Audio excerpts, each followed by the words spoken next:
अब 14 दिन का टाइम है, द्रौपदी मुर्मू मेरा पत्र देखें और अपनी बात रखने के लिए अपने वकील को वो क्या करें, तैयार करें कि उनकी बात कैसे रखी जाएगी, ठीक है ना। वो अपना वकील करेंगे और 14 दिन हम अपनी पूरी योजना बताएंगे कि लोकसभा में हमें क्या बोलना है। 56 अनुच्छेद क्या कहता है, हम राष्ट्रपति के बारे में देख रहे हैं, ठीक है ना। और आर्टिकल 56 राष्ट्रपति के पदावधि के बारे में बोलता है। पदावधि क्या होता है, ध्यान से देखिएगा। मतलब राष्ट्रपति बनने के बाद अगर आप राष्ट्रपति बन गए तो कितने वर्षों तक आप पद पे रहेंगे। पदावधि मतलब पद का अवधि, अवधि मतलब समय, ठीक है ना, कितने समय के लिए बनेंगे। तो कोई भी भारत का राष्ट्रपति बनेगा वो 5 वर्ष के लिए रहेगा। कितने वर्ष के लिए रहेगा, 5 वर्ष। लेकिन अगर मान लीजिए बीच में ही राष्ट्रपति इस्तीफा देना चाहता है, त्याग पत्र देना चाहता है, तो इसी 56 में लिखा है कि राष्ट्रपति अपना त्याग पत्र किसे देगा, त्याग पत्र उपराष्ट्रपति को देगा। किसको देगा, उपराष्ट्रपति को देगा त्याग पत्र, ठीक। उपराष्ट्रपति त्याग पत्र लेने के बाद क्या करेगा, ये तीसरी बात इसी में लिखा गया है, वो तुरंत लोकसभा के अध्यक्ष को क्या करेगा, अध्यक्ष को सूचना देगा कि राष्ट्रपति महोदय ने क्या कर दिया है, इस्तीफा दे दिया है, ठीक। अब लोकसभा अध्यक्ष क्या करेगा, वो तुरंत 6 माह के अंदर राष्ट्रपति चुनाव की पूरी प्रोसेस को आगे बढ़ाएगा, ठीक। मैंने 56 में क्या बताया, राष्ट्रपति की पदावधि, जो भी राष्ट्रपति देश का बनेगा वो 5 साल के लिए बनेगा। अगर बीच में वो इस्तीफा दिया तो इस्तीफा किसको देगा, उपराष्ट्रपति को देगा। आपसे पूछेगा राष्ट्रपति त्याग पत्र किसे देता है, मुख्य न्यायाधीश, ठीक है ना, प्रधानमंत्री, उपराष्ट्रपति, लोकसभा अध्यक्ष, ऐसा 4 ऑप्शन दे सकता है। तो ध्यान रखिए त्याग पत्र हमेशा उपराष्ट्रपति को, उपराष्ट्रपति इसकी यथाशीघ्र सूचना लोकसभा अध्यक्ष को देगा कि राष्ट्रपति महोदय ने मुझे त्याग पत्र सौंप दिया। लोकसभा अध्यक्ष राष्ट्रपति चुनाव कराने की पूरी प्रक्रिया क्या करेगा, शुरू करेगा। यह आपके संविधान में लिखा गया अनुच्छेद 56 में। अब आइए अनुच्छेद 57 में पुनः निर्वाचन के बारे में कहा है। सामान्यतः अपने देश की एक परंपरा है कि जो भी राष्ट्रपति बनेगा वो 5 वर्षों के लिए बनेगा, उसके बाद दोबारा उसको राष्ट्रपति न बना के किसी दूसरे व्यक्ति को बनाया जाता है। जैसे आप जब से पैदा होंगे अभी तक ऐसा कोई भी राष्ट्रपति नहीं आया होगा जो 2 बार राष्ट्रपति बना होगा। मैं आपको बोल रहा हूं, जब से पैदा हुए या जब से जानकार हुए, आपकी नजरों में कोई ऐसा राष्ट्रपति नहीं है जो 2 बार बना है। लेकिन ऐसा संविधान में कहीं रूल नहीं है कि राष्ट्रपति केवल 1 बार बनाया जाएगा, ठीक है ना। राजेंद्र प्रसाद अपने देश के पहले राष्ट्रपति थे और वो 2 बार लगातार राष्ट्रपति के पद पे सुशोभित हुए। तो राष्ट्रपति 1 बार के अलावा दोबारा भी चुना जा सकता है, जबकि अमेरिका के संविधान में लिखा है कि 2 बार से ज्यादा राष्ट्रपति नहीं बनाया जा सकता। अपने यहाँ 2 या 2 से अधिक बार भी राष्ट्रपति बन सकते हैं, लेकिन परंपरा के अनुसार 1 बार राष्ट्रपति पद पे बैठाने के बाद किसी दूसरे को राष्ट्रपति पद पे बैठाया जाता है। एपीजे अब्दुल कलाम राष्ट्रपति बने, दोबारा उनको कांग्रेस बनाना चाहती थी, लेकिन एपीजे अब्दुल कलाम ने इसलिए मना कर दिया कि अगर मैं निर्विरोध राष्ट्रपति बनूंगा तो ही गद्दी पे बैठूंगा, वरना नहीं। लेकिन दूसरी तरफ एक दूसरे व्यक्ति खड़े हो गए, पीए संगमा, इसलिए उन्होंने चुनाव ही नहीं लड़ा था, ठीक। तो ये चीजें आपको जानकारी में होनी चाहिए। तो आर्टिकल 57 कहता है राष्ट्रपति के पुनर्निर्वाचन के बारे में कहता है कि वो फिर से इलेक्ट हो सकता है, फिर से चुनाव में आ सकता है, जीत सकता है और राष्ट्रपति पद को धारण कर सकता है। इसमें 58 अब देखते हैं, आर्टिकल 58 में कहता है निर्वाचन की अर्हताएं, मतलब उसके पास क्या चीजें होनी चाहिए कि राष्ट्रपति का वो चुनाव क्या करेगा, लड़ेगा, ठीक है ना। पेन न चले, आप कहेंगे तो मैं लास्ट में 15 मिनट खड़ा हो जाऊंगा, समय रहे चाहे ना रहे लिखने का मौका दूंगा, लेकिन अभी मत लिखिए। अब निर्वाचन की अर्हताएं क्या है, राष्ट्रपति बनने के लिए कुछ चीजें होती हैं, वो जरूरी होती है। जैसे ध्यान रखिए, अगर आपको राष्ट्रपति का चुनाव लड़ना है तो पहली शर्त है कि आपकी उम्र 35 वर्ष पूरी हो चुकी हो। अगर आप 35 साल से कम हैं तो आप कभी भी राष्ट्रपति का चुनाव नहीं लड़ पाएंगे, पहली शर्त, ठीक है ना।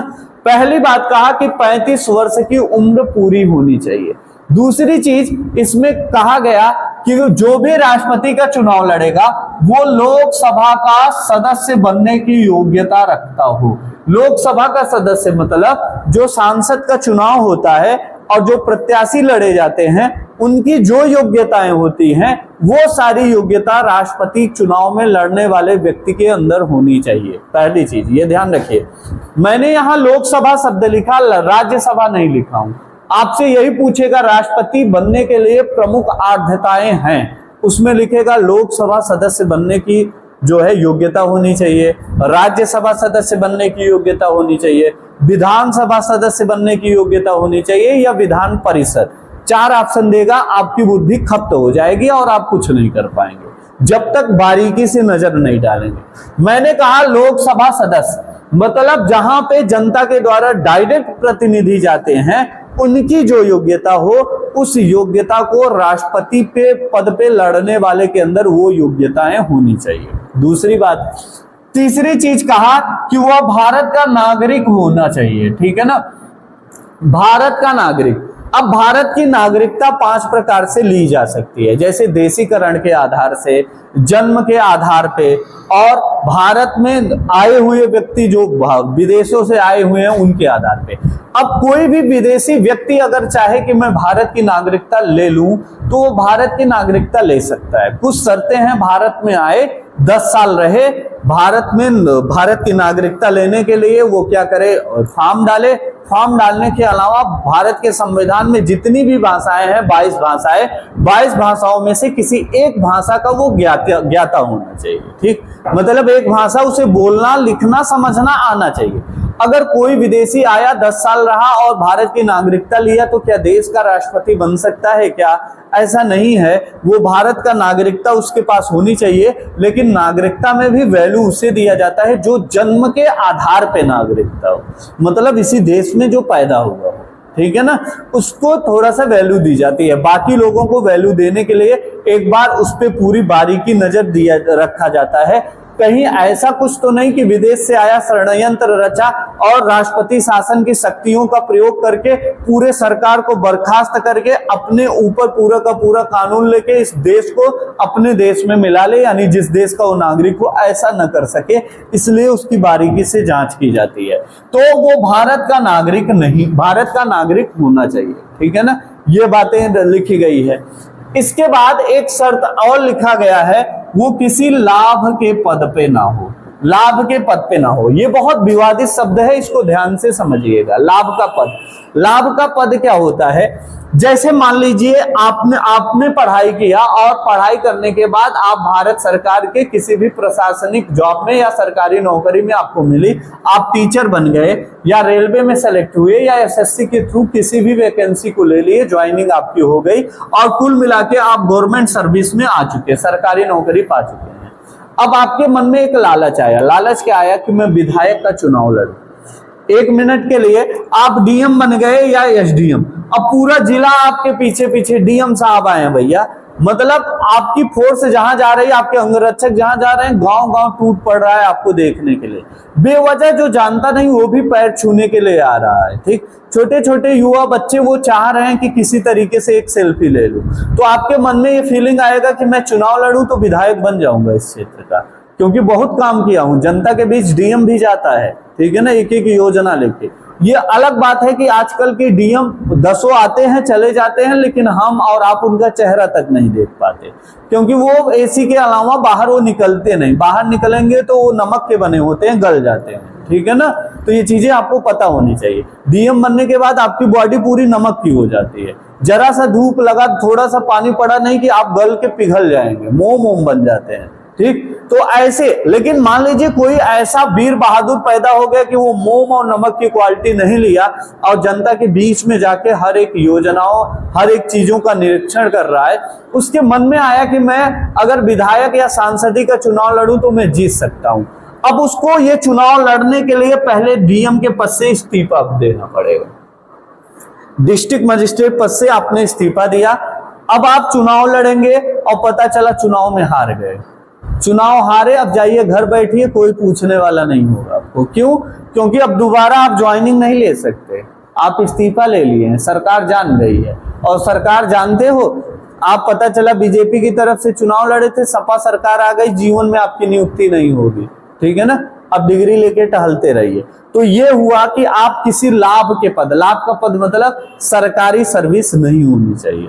अगर है तो इस्तीफा देके चुनाव लड़ो रिस्क लेके, और चुनाव हार गए तो न घर के न घाट के, दोनों प्रॉब्लम आ जाएगी। ठीक, तो सरकारी सर्विस, यहां तक कि चपरासी हैं तो भी नौकरी से इस्तीफा देना पड़ जाएगा चुनाव लड़ने के लिए, पहली चीज। तो ये चीजें ध्यान रखिए। तो ये आप इसमें शर्त रखा गया लाभ के पद पे ना हो, ये शर्तें विधायकी और सांसदीय के चुनाव में भी रहता है, इसलिए बार बार उसको बोल रहा हूं। राष्ट्रपति के चुनाव में ये है। लेकिन आप देखिए नेताओं के लिए कितनी बड़ी समस्या आई। समस्या क्या आई, मान लीजिए कोई विधायक है, अब वो विधायक सांसदीय के चुनाव में लड़ा, विधायक से इस्तीफा दिया, सांसदीय का चुनाव लड़ा, हार गया, न विधायक में रह गया न संसदीय में रह गया। ठीक, ऐसा नहीं है। नेता अपना जुगाड़ तुरंत बनाते हैं। नेताओं ने जुगाड़ क्या बनाया कि अगर कोई विधायक है और वो सांसदीय का चुनाव लड़ना चाहता है तो चुनाव लड़े, चुनाव जीतने के बाद विधायकी का पद उसे छोड़ना पड़ेगा, सांसदीय का लेना पड़ेगा, और चुनाव हार गया तो हारा है यही है, तब वो विधायक रहेगा। मतलब वो उसको इस्तीफा देने की जरूरत नहीं। वो इस्तीफा कब देगा, जब चुनाव हो के निर्णय आ जाएगा सामने, देख लेगा हम जीते हैं तब इस्तीफा दे, अगर नहीं जीते हैं तो इस्तीफा ना दे। देख लो नेता कितना बढ़िया, तुम नौकरी पाओगे, तुम्हारा नौकरी छीन लेगा, लेकिन उस अपनी नौकरी वो नहीं छोड़ रहा है, अपना कैरियर बर्बाद नहीं करेगा, वो करेगा तुम्हारा कैरियर बर्बाद। ये चीज तुम्हें समझनी चाहिए। जैसे एग्जांपल मैं आपको देता हूं ध्यान से, अगर मान लीजिए राष्ट्रपति पद पे कोई मंत्री आ गया, वो राष्ट्रपति का चुनाव लड़ा, ठीक है ना, कोई भी मंत्री, जितने भी मंत्री हैं, जितने भी विधायक हैं, जितने भी सांसद हैं, ये लाभ के पद में नहीं आते, ये संविधान में लिखा गया है। क्यों लिखा गया, क्योंकि जितने भी मंत्री होंगे, जितने विधायक, जितने सांसद होंगे, सब वो राजनीतिक पार्टी के व्यक्ति हैं और उनको संरक्षण देना उनका धर्म सिद्ध अधिकार है। आपको संरक्षण देना अधिकार नहीं है, अपने पार्टी के नेताओं को संरक्षण देना। मान लीजिए किसी मंत्री को, अमित शाह गृह मंत्री हैं और बीजेपी मूड बना ली, द्रौपदी मुर्मू के बाद उनको राष्ट्रपति देश का बना दिया जाए, वैसे भी वृद्ध होते जा रहे हैं और काया भी विशाल है, कहीं आने जाने में उनको तकलीफ होती है, तो राष्ट्रपति पद पे बैठा देंगे, एक संवैधानिक पद रहेगा और काम भी चलेगा। गृह मंत्री से वो राष्ट्रपति का चुनाव लड़े, खुदा न खास्ता राष्ट्रपति का चुनाव हार गए, तो उनको मंत्रालय उनका नहीं छीना जाएगा। अगर राष्ट्रपति का पद चुनाव ये जीत गए तब इस मंत्री के पद से इस्तीफा देना पड़ेगा, अगर नहीं जीते तब मंत्री बने रहेंगे। ये है लाभ का पद, ये लाभ का पद नहीं है, ये है नेताओं की चालाकी। यहां लिखना चाहिए लाभ के पद पे ना हो, तो उनको लिखना चाहिए नेताओं के अंडर के बाहर जो नहीं है वो नहीं लड़ पाएंगे, जो नेता टाइप के हैं वो लड़ लेंगे, ठीक है ना। तो ये नेताओं की चालाकी, कुल मिला के लाभ का पद क्या है, नेताओं की चालाकी है। ठीक, वो अपने आप को बचा रहे हैं लेकिन सरकारी सर्विस वालों को तुरंत उनकी नौकरी ले रहे हैं, यही है लाभ का पद। एक चीज और लिखा रहता है किताबों में, पागल या दिवालिया ना हो, लेकिन संविधान का पहला पद संवैधानिक पद है और देश के प्रथम नागरिक हैं, और प्रथम नागरिक के लिए शोभा नहीं देता कि पागल और दिवालिया। ठीक, क्या कोई बकलोल ऐसे रोड पे टहल रहा है राष्ट्रपति का चुनाव लड़ लेगा क्या, कभी नहीं लड़ सकता। ये शब्द लिखना ही नहीं चाहिए, कॉमन सेंस की बात है। पागल धागल आदमी देश का प्रथम नागरिक नहीं बनेगा, ये शब्द ही हटा देना चाहिए। 4 शर्तें मैंने आपको, 4 अर्हताएं बताया, ध्यान से देखिए, नीचे शर्त भी लिखा है, शर्त अभी अलग है, उसको अलग बताऊंगा क्या क्या रहेगा। पहली चीज तो 35 वर्ष की उम्र आप क्लियर किए हो, पार कर गए हो। दूसरी चीज, लोकसभा के सदस्य बनने की योग्यता आपके अंदर हो। तीसरी बात, आप भारत के नागरिक होनी चाहिए। चौथी बात, किसी भी गवर्नमेंट जॉब में नहीं होने चाहिए, अंतरी मंत्री तंत्री बन सकते हैं, कोई दिक्कत नहीं। ठीक, ये 4 बातें। अब आगे देखिएगा, कुछ और जरूरी चीजें हैं, इसको भी ध्यान रखिए। अगर राष्ट्रपति का चुनाव लड़े, अब आप ये कहेंगे सर मेरे पिताजी की उम्र 35 वर्ष से पूरी है, पहली शर्त एकदम कंप्लीट है, 35 वर्ष से पूरा। लोकसभा के सदस्य, लोकसभा का सदस्य बनने के लिए शर्त होती है 25 वर्ष की उम्र पूरी हो, लेकिन राष्ट्रपति का चुनाव लड़ रहे हैं तब शर्त और बढ़ेगा, 10 साल और ज्यादा, यानी 35 साल पूरी हो। आपके पिताजी 35 साल की उम्र पूरी कर दिए हैं, लोकसभा सदस्य का चुनाव लड़ सकते हैं। चुनाव लड़ने की शर्तें ये हैं कि आपके ऊपर कोई केस ना हो, आप भारत के नागरिक हो, आपका व्यवहार कुशल होना चाहिए, ये सारी चीजें, ये सब आपके पिताजी के अंदर क्वालिटी है। उम्र भी है और लोकसभा का चुनाव वो लड़ सकते हैं। आप भी लोकसभा 35 साल 25 साल के ऊपर हैं, बिना पार्टी, किसी पार्टी ने आपको टिकट नहीं दिया, फिर भी आप चुनाव लड़ सकते हैं, निर्दलीय तरीके से लड़ सकते हैं। ठीक, आपके पिताजी लोकसभा सदस्य बनने की योग्यता रखते हैं, भारत में पैदा थे इसलिए उनको नागरिकता भी मिल गई है, और वर्तमान में कोई गवर्नमेंट जॉब आपके पिताजी का नहीं है। राष्ट्रपति की पूरी योग्यता पूरी कर ली है कि नहीं कर ली? पूरी हो गई। क्या आपके पिताजी चुनाव लड़ सकते हैं? अभी भी नहीं लड़ सकते। क्यों नहीं लड़ सकते? कुछ आगे और चीजें दी गई है, यहां देखेंगे। इसमें है 50 अनुमोदक और 50 क्या होने चाहिए? प्रस्तावक। ठीक है ना। ये क्या होता है?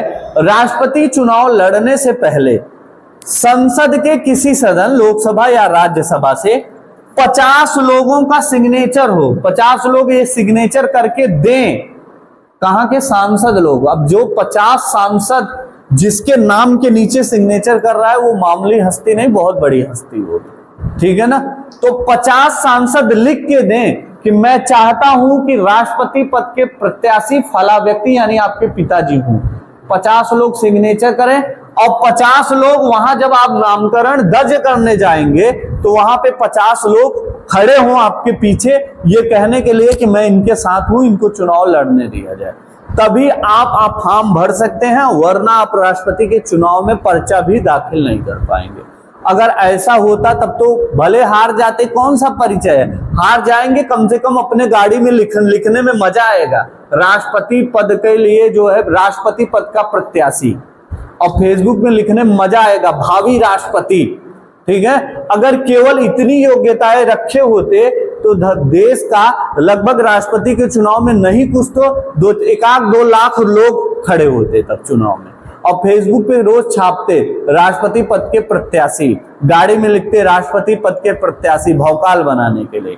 तो इसीलिए कुछ और भी शर्तें लिखी गई कि 50 लोगों का सिग्नेचर होना चाहिए, जो संसद के सदस्य हों उनका सिग्नेचर, और 50 प्रस्तावक हों जो ये सामने जाके कहें कि हम इनके साथ खड़े हैं। तब आप राष्ट्रपति के चुनाव में क्या करेंगे?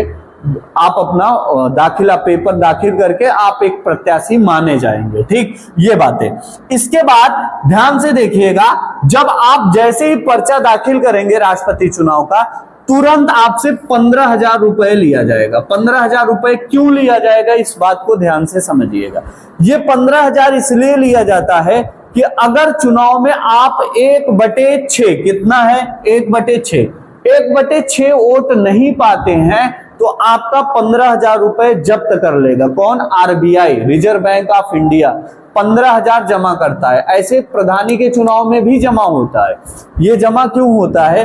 जैसे आपको लगता है कि मैं चुनाव लड़ूं और जीत जाऊंगा, गांव का प्रधानी का चुनाव मैं जीत जाऊंगा, पता चला चुनाव लड़े, आपके घर में 10 लोग थे, केवल 10 ही वोट पाए, उसके बाद 1 को नहीं पाए, तो जो राशि आपसे जमा करवाई गई है वो पूरी राशि सरकार ले लेगी ताकि आप दोबारा न लड़ पाए। ठीक है ना। लेकिन अगर मान लीजिए कुछ शर्तें रखी गई, इतने वोट अगर आप पा गए तो जो राशि आपका जमा है वो वापस कर देंगे। जैसे एग्जांपल के तौर पे मान लीजिए राष्ट्रपति के चुनाव में 600 वोट है, 600 का 1/6 करेंगे तो 6 कम 6 20 यानी राष्ट्रपति के चुनाव में अगर 600 वोट होगा, अगर कोई प्रत्याशी लड़ा और 100 से कम वोट पाया तो 15,000 वापस नहीं होगा, अगर 100 से ज्यादा वोट पा गया तो 15,000 रुपए वापस होगा उसका। ठीक, ये मैं एग्जाम्पल लिया हूं, ये कोई 100 आंकड़ा नहीं है, एक एग्जाम्पल लिया। अगर 600 लोग हैं तो कम से कम 100 सीट उनको 100 लोगों का वोट पाना चाहिए। अगर 100 लोगों का वोट नहीं पाए तो 15,000 क्या हो जाएगा? जब्त हो जाएगा।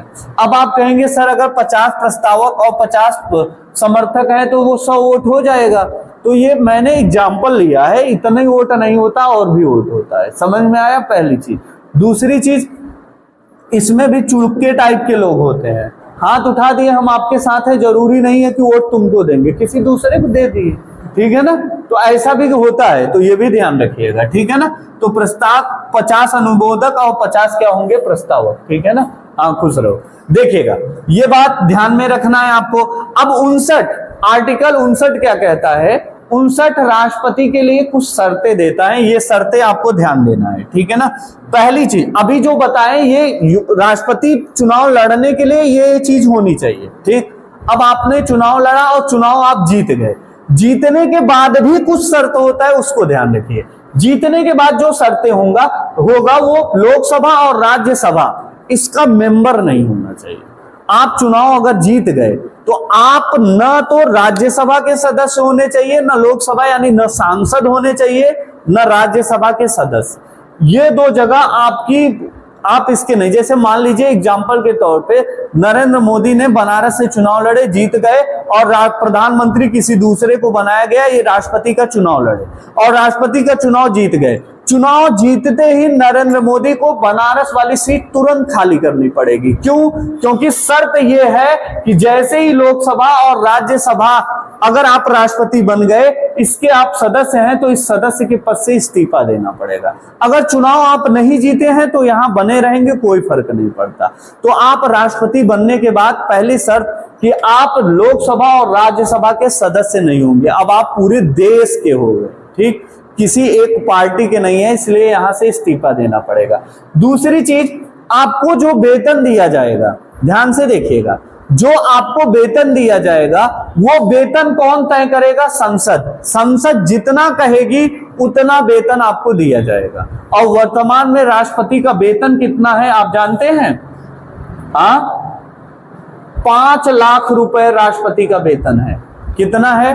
5 लाख रुपए। संसद तय करेगी कि राष्ट्रपति को वेतन कितना मिलेगा, 5 लाख रुपए, ठीक। अब 5 लाख मिलेगा। दूसरी चीज, एक चीज और लिखा गया कि राष्ट्रपति के वेतन में किसी प्रकार का कभी टैक्स नहीं लगेगा, वो कभी इनकम टैक्स नहीं देगा, यानी 5 लाख पूरा का पूरा उसका बचत रहेगा, ठीक है ना, वो पूरा बचत। इसके अलावा सुविधाएं, 125 कमरों का भवन मिलेगा, आने जाने का पूरा फ्री व्यवस्था, मोबाइल की चार्ज फ्री, रहने का फ्री, खाने का फ्री, सारी चीज फ्री। आप जितना यूज करेंगे सब फ्री, आपका परिवार जितना यूज करेगा वो सब फ्री। ये राष्ट्रपति, कुल मिला के हर महीने 5 लाख आपको सैलरी मिलेगी, बाकी आपका जितना खर्चा होगा वो गवर्नमेंट आपको देगा। ये पूरा का पूरा बचत है।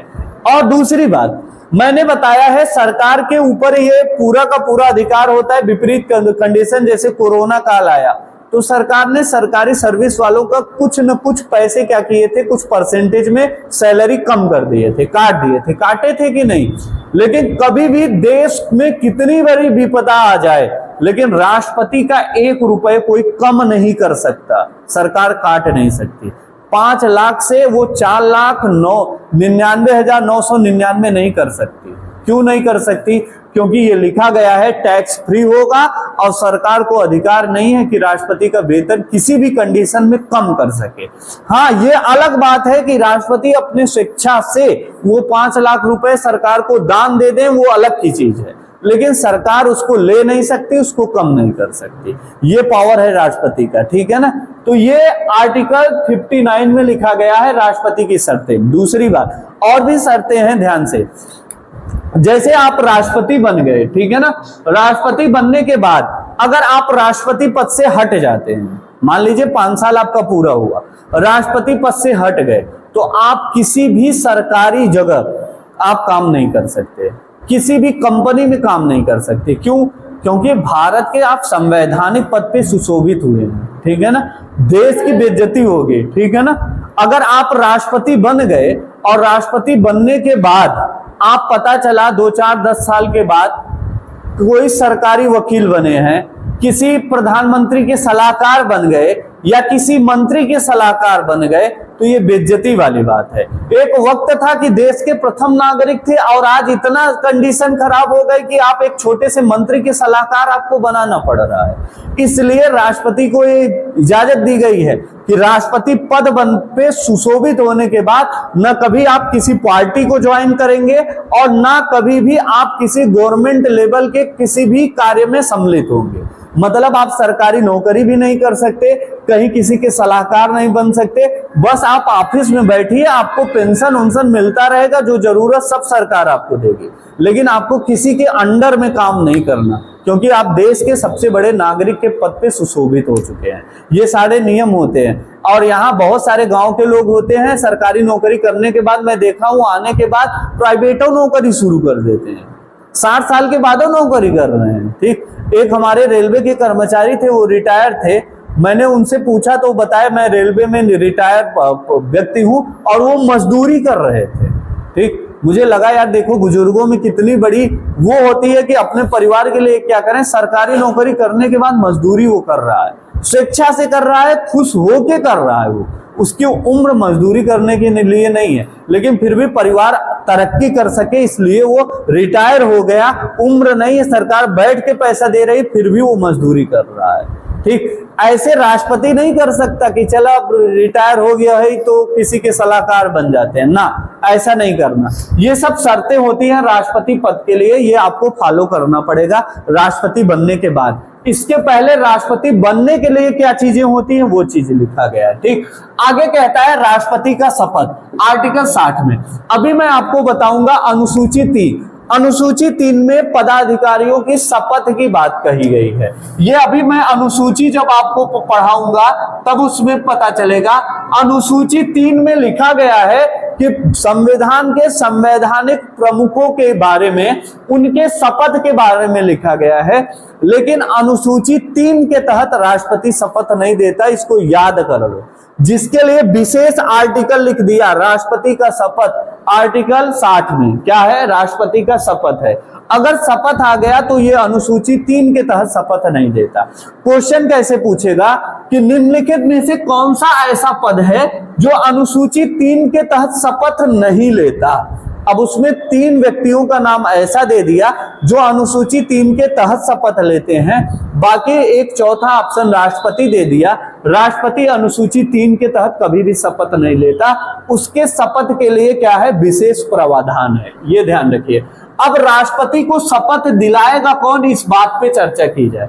तो राष्ट्रपति को जो शपथ दिलाता है वो याद रखिए, राष्ट्रपति इस्तीफा देगा उपराष्ट्रपति को, लेकिन राष्ट्रपति को जो शपथ दिलाएगा वो सुप्रीम कोर्ट का मुख्य न्यायाधीश यानी चीफ जज, ठीक है ना, मुख्य न्यायाधीश, सुप्रीम कोर्ट का मुख्य न्यायाधीश जो भी होगा वही क्या करेगा, राष्ट्रपति पद पे क्या कराएगा, शपथ दिलाएगा। जैसे वर्तमान में सुप्रीम कोर्ट के मुख्य न्यायाधीश कौन है, DY चंद्रचूड़, ठीक है ना।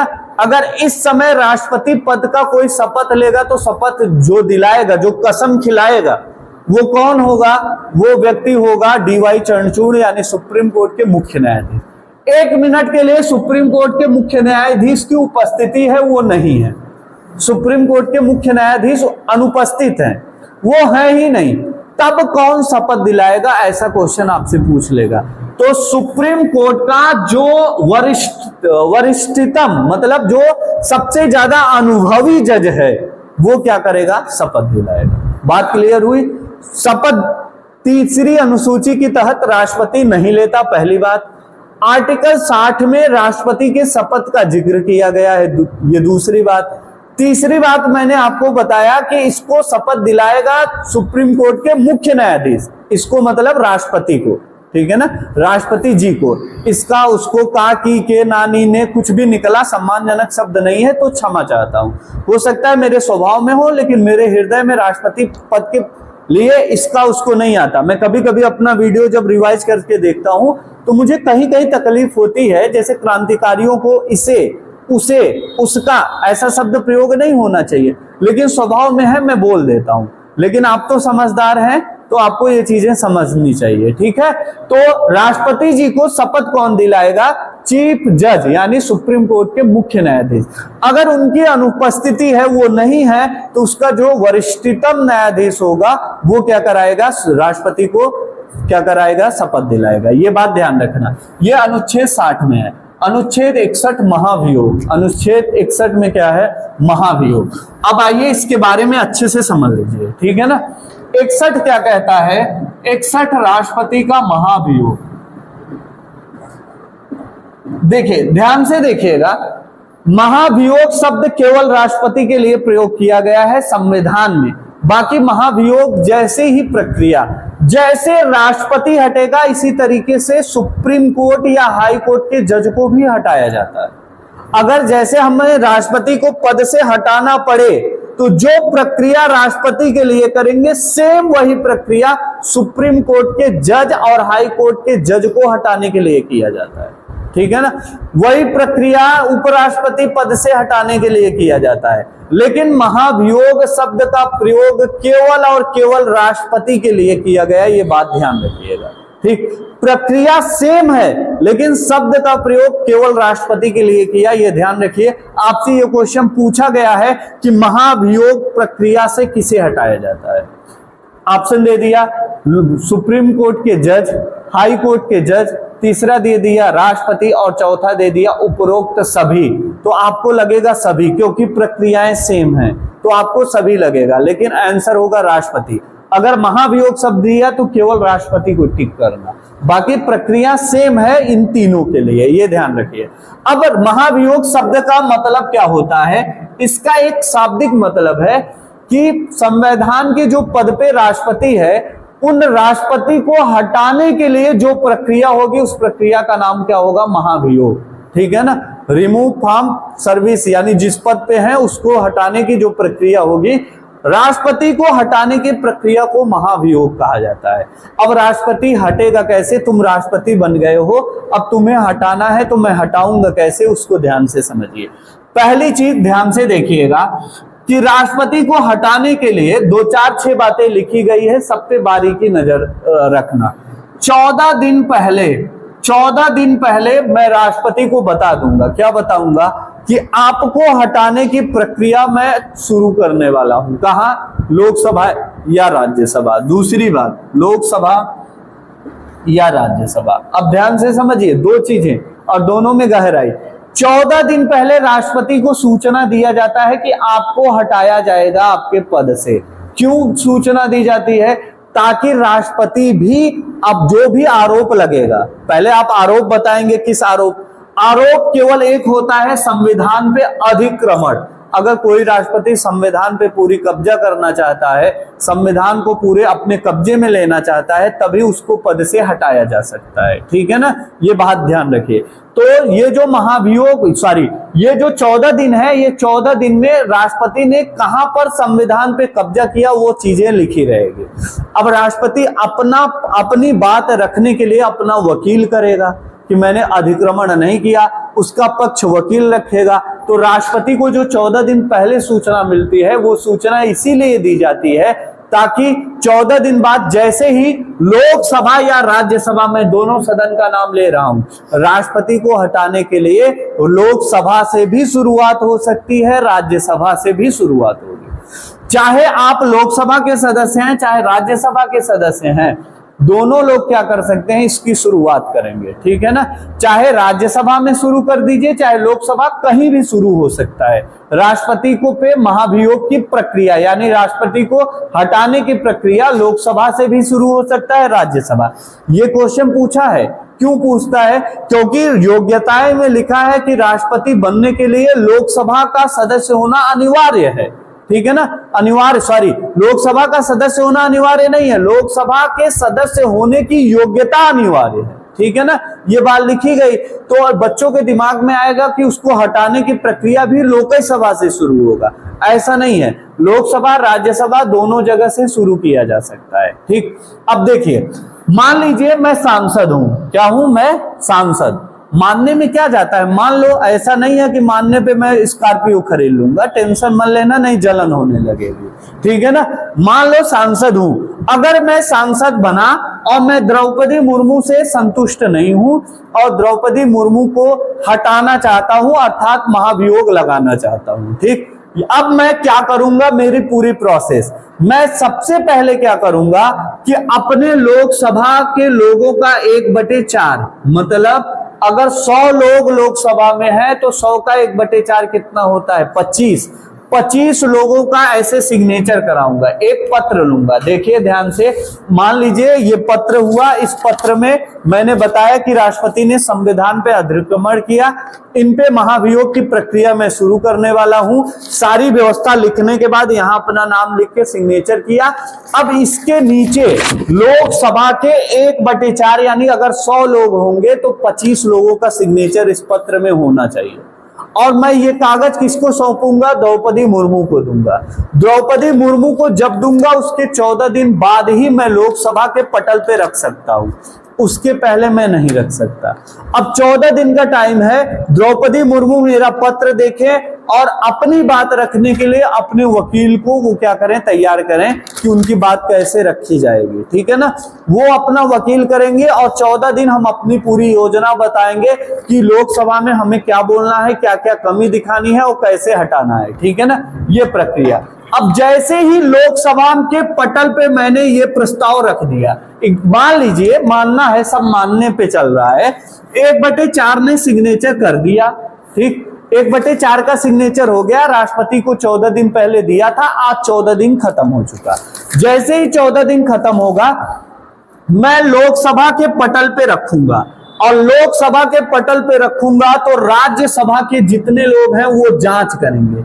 क्या जांच करेंगे? कि मैंने जो आरोप लगाया राष्ट्रपति जी के ऊपर, महामहिम के ऊपर जो आरोप लगा है, क्या वो आरोप सही है या राजनीति भी हो सकती है। बीजेपी अगर बनाए, हो सकता है कांग्रेस वाले राजनीति बस उनको हटाना चाहते हो, और उनके भी 50-52 सांसद हैं कि नहीं है, तो महाभियोग तो वो भी ला सकते हैं, ठीक। तो क्या ये राजनीति की वजह से हटाने की प्रक्रिया शुरू है या सच में संविधान पे अतिक्रमण किया गया? ये काम कौन करेगा? राज्यसभा। ध्यान से समझिए, कॉन्सेप्ट समझिएगा। अगर लोकसभा के पटल पे आया तो राज्यसभा जांच करेगा कि क्या ये बातें सही है, सही आरोप लगाया है कि गलत आरोप लगाया गया। अगर ये चीजें राज्यसभा से शुरू होगी तो लोकसभा जांच करेगी कि ये आरोप सही है या गलत है।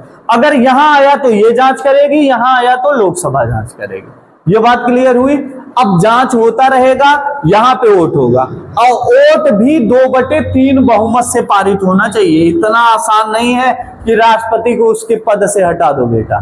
2/3 का मतलब क्या हुआ कि अगर मान लीजिए 300 लोग लोकसभा में उपस्थित हुए, कितने लोग?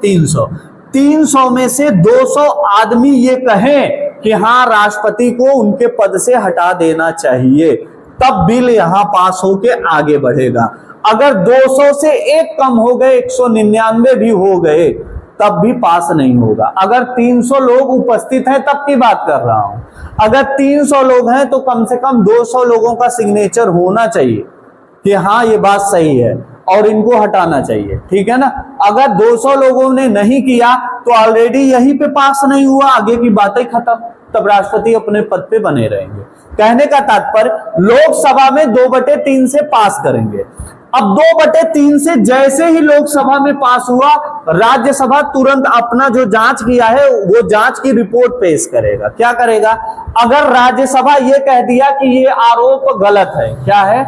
आरोप सरासर गलत लगाया गया है और राजनीतिक दृष्टि से राष्ट्रपति को हटाया जा रहा है, जैसे ही राज्यसभा ऐसा शब्द बोलेगा, ऑटोमेटिक भले 2/3 बहुमत से ये पारित हुआ है लोकसभा में, फिर भी राष्ट्रपति को उसके पद से नहीं हटाया जाएगा, क्योंकि राज्यसभा ने अस्वीकार कर दिया।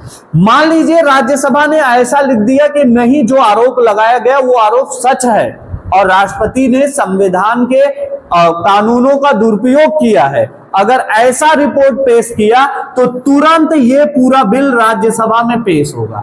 अब राज्यसभा में आया तो राज्यसभा की भी शर्तें होंगी। क्या शर्तें होंगी? कि यहां भी 2/3 से पारित हो। 2/3 का मतलब 3 आदमी में से 2 आदमी ये बोले कि हाँ राष्ट्रपति ने गलत किया, ये क्या करें? वोट करें। यहां भी 2/3 से पारित हुआ, तब राष्ट्रपति को उसके पद से हटाया जाएगा। कितना कठिन प्रोसेस है, ठीक है ना। पहली चीज, आप लोकसभा के सदस्य हो या राज्यसभा के सदस्य हो, आपका काम क्या होगा कि कम से कम 1/4 लोगों का सिग्नेचर करो। जब वो सिग्नेचर होगा तुरंत राष्ट्रपति के पास जाएगा। राष्ट्रपति को 14 दिन पहले देना पड़ेगा। 14 दिन बाद संसद के पटल पे रखा जाएगा। जैसे आप रखेंगे, दूसरा सदन उसकी जांच करेगा कि आपका आरोप सही है कि गलत। अगर वो सही बोला तभी वो महाभियोग की प्रक्रिया शुरू होगी। अगर वो कह दिया ये गलत है तो यहाँ पे प्रक्रिया शुरू ही नहीं होगी। अगर शुरू हो गई प्रक्रिया तो 2/3 यहां पास हो, 2/3 यहां पास हो, दोनों सदन में पास हो, तब जाके राष्ट्रपति को उसके पद से हटाया जाएगा, वरना राष्ट्रपति को उससे पद से कोई नहीं हटा सकता। पूरी प्रक्रिया समझ में आई कि नहीं है? आर्टिकल 62 कहता है अगर राष्ट्रपति का पद रिक्त है, रिक्त का मतलब खाली, राष्ट्रपति का पद खाली है तो खाली पद पे आपको क्या करना है, ध्यान से समझिएगा, जब तक दूसरा कैंडिडेट नहीं आएगा तब तक राष्ट्रपति बने रहेंगे। जैसे द्रौपदी मुर्मू एग्जाम्पल के तौर पे मैं ले लेता हूं कि 25 तारीख को इनका कार्यकाल 5 साल खत्म हो गया, 25 जुलाई को, ठीक है ना। अब 25 जुलाई को कार्यकाल खत्म हुआ, लेकिन चुनाव होने में थोड़ा सा देरी हुई। अब जो राष्ट्रपति बनेंगे वो 25 सितंबर तक बनेंगे। कब बनेंगे? सितंबर। अब आप कहेंगे सर द्रौपदी मुर्मू का कार्यकाल 25 जुलाई को खत्म हुआ, 5 साल खत्म हो चुका, तब ये पद पे नहीं होना चाहिए। नहीं, ये तब तक पद पे बनी रहेंगी राष्ट्रपति द्रौपदी मुर्मू जब तक इनका उत्तराधिकारी अपना पद ग्रहण न करे। अगर 25 सितंबर को कोई दूसरा राष्ट्रपति आएगा, 25 सितंबर को, तो ये 24 सितंबर तक राष्ट्रपति के पद पे रहेंगी द्रौपदी मुर्मू। यही कहा गया है कि पद रिक्त हो गया है तो पद पे तब तक बने रहेंगे जब तक अगला राष्ट्रपति उस पद के लिए ना आ जाए। यह आर्टिकल क्या है? 62। पूरा राष्ट्रपति का अनुच्छेद मैंने बता दिया, एक एक बारीकी बता दिया। अब सबका रिवीजन करना आपका अधिकार है। कल सारे क्वेश्चन आंसर मैं यहीं पे पूछूंगा, अगर गलती से कोई फंसा तो उठा के पटकूंगा, ये बात सही है, ये ध्यान रखना। एक एक चीज आपसे पूछूंगा, अगर दिक्कत हो तो केवल दो वीडियो में पूरा राष्ट्रपति है, कल का वीडियो, आज का वीडियो। आज जो रिकॉर्डिंग हो रहा है अभी अपलोड होगा या कल अपलोड होगा, तो इसको आप लोग एक बार देख लेंगे तो पूरा का पूरा आर्टिकल आपको याद हो जाएगा। ठीक, ये पूरा का पूरा राष्ट्रपति से संबंधित जितने भी आर्टिकल थे वो सारी चीजें हम बताए। कल हम आपको उपराष्ट्रपति पढ़ाने वाले हैं। उपराष्ट्रपति भी भारत के संविधान का संवैधानिक पद है। हम उपराष्ट्रपति के कार्य को देखेंगे और उनको कैसे उपराष्ट्रपति बना जाता है उसके बारे में पढ़ेंगे। आज के लिए इतना ही, ध्यान रखिएगा।